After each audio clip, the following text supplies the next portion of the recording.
So today I'm demoing an IT service request manager application. We should be following a UI5 test-driven development approach. We build every feature and test it and then extend it phase by phase. But you might want to say, okay, SAP already has something like a service request and incident management application. Why build another one, right? The reason why we're building another one will also be discussed later on, and you will also agree with me that not every problem needs a heavyweight solution. So let me show you what this custom SAP UI5 application offers. So generally, the SAP standard applications, they are actually very powerful. They come with full back-end persistence. They are also role-based authorization, enterprise reporting, and so forth. But the problem with standard SAP UI5 application is that there's the problem of licensing and also strong dependency on some specific SAP modules, right? So this app that I'm going to show you now is not meant to replace SAP standard application. It's just meant to extend or to make a prototype or to simplify. So what we have built here focuses on the core 80% that most teams or even small teams actually use. A structured ticket creation, status lifecycle, we have open, in progress, and then closed, priority categorization, analytics and visibility, notifications, and also a clean Fiori-style UX. So this is exactly how many real SAP customer projects start, okay? So now let's go with the demo. Let's start with the dashboard. So I'm going to show you the Visual Studio Code, and we have the file structures here. We have the controller. We use the MVC architecture, and let me just do npm start. It will open the index.html in my local server. So we have it here starting up, loading, and then we have the dashboard. So on the dashboard view, we have the create ticket. You can also view all the tickets that have been created, statistics, view the analytics, notifications, that's you configure the alerts. Then you can also request for help or get assistance. So just like an SAP Fiori, so this dashboard is task driven, and then when you one click will take you to what the user needs. All right, so let's create a request. It's simple but controlled. So you click on create ticket, and then we have the category. You can select either software or hardware or access or network. So this category can also be extended. Then the priority of the request, you can choose low, you can choose medium, and then you can add the description. You can see my first request, please fix the bug with my username. So then you can click on submit. I see here requests created successfully, and then it navigates back to the dashboard. So you can click on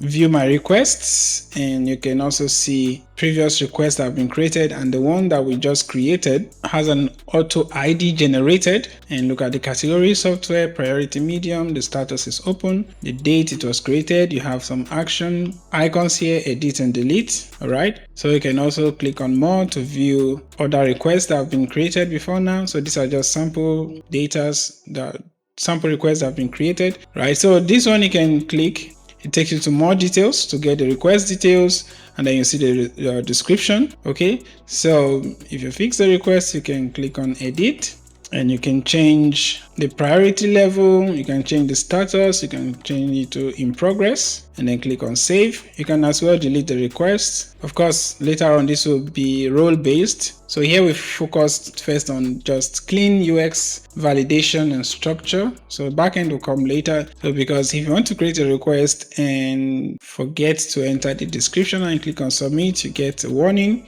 Please fill all required fields. Okay.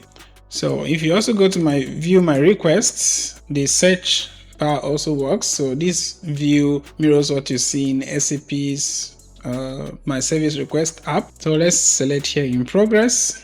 So you get all requests that are in progress. Likewise, if you change it to open, you get all the requests that are opened, and also you get all the requests that are closed. All right. So let's see, view my request one more time. I want to search based on request ID. All right, based on request ID, let's say we want to search for this 1009, so 1009, and then you get the specific request. So filtering, sorting, and quick actions are essential, and they're already here. So we have sorting, and also one thing that teams also use more often is the export. So you can also export all the requests to a CSV file. So let me clear this. So you can just click on download, and then it downloads the requests to Microsoft Excel. You can just save it, and you see right here that IT request 2026 is downloaded to your file, right? So if I take us back again, when you click on the request, it gives you the request details. So this screen is where the lifecycle management happens. You can open the request, you can edit the request. You click on this button right here, you edit, you change the priority, you change the status. You can also change the category if it was mistakenly created in the wrong category. And then you can even delete the request, and then after you have made your changes, it's closed, then you can save. So this structure is intentional. It prepares the app for real-time updates and workflows that we will address later. And then we have notifications. So if we go back to the dashboard, you have notifications. So here you can configure email notifications. So when you turn it on, you enter your email address. Let's see. email@gmail.com. All right, so select the frequency of the notification, immediate notification type. So when a new request is created, you want to get notified on your email, you can just turn this on. Status update, receive email when request status changes. So send notifications when enabled. Request assignment, receive email when assigned to a request. So also coming later on. Then you can also test the notification. If you click on this, send test notification. Yeah, so this will later be connected to a real email or event services. And the next thing we'll look at also is the statistics. Okay, so analytics is where the SAP shines, and even at this stage we already have visibility.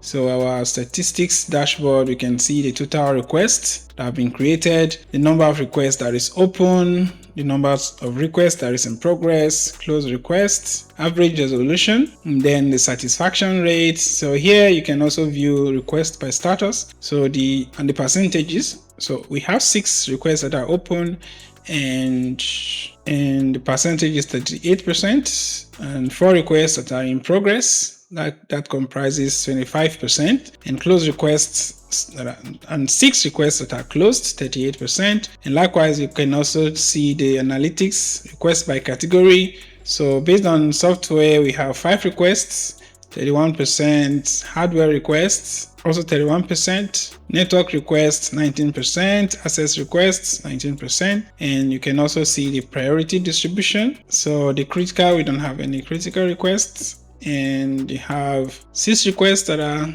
high priority, 7 requests, 44% of them has medium priority. And also in the analytics, you can also see recent activity. So this was the request that we just created. My first request to the IT department, please fix, and you see that it is closed. So this was like 14 hours ago, and these are sample data. Laptop not powering on, try different power outlets, still open. So I can go and activate and put it in progress. Okay, so VPN connection drops every 30 minutes. This is a network issue. And right here, you can even export the statistics to a CSV file.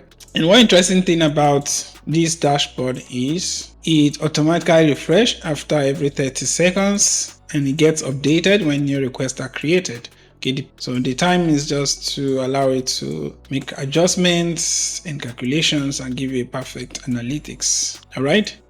So yeah, this is what this app covers so far. You've seen that the difference between this app and a Fiori app, a standard SAP Fiori app, we can see the similarity here between our app and the standard Fiori app. We can create requests.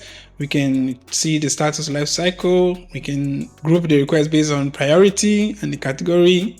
We can also see the request details. There's also analytics dashboard, notifications can also be sent via email, which we simulated. And then we can also export the request, into our CSV file. So for SAP Fiori, this is often role restricted, which will also be part of the next phase for this project. And it's also a clean Fiori UX design. So basically in our next phase, like so it's 13, 14, 15 to 17, we're going to add file attachments, roles and permissions, which is what is the major difference between this and the custom SAP applications. There will also be real-time updates, back-end APIs that will be used. For SAP equivalent, it uses OData and RESTful ABAP programming and CAP.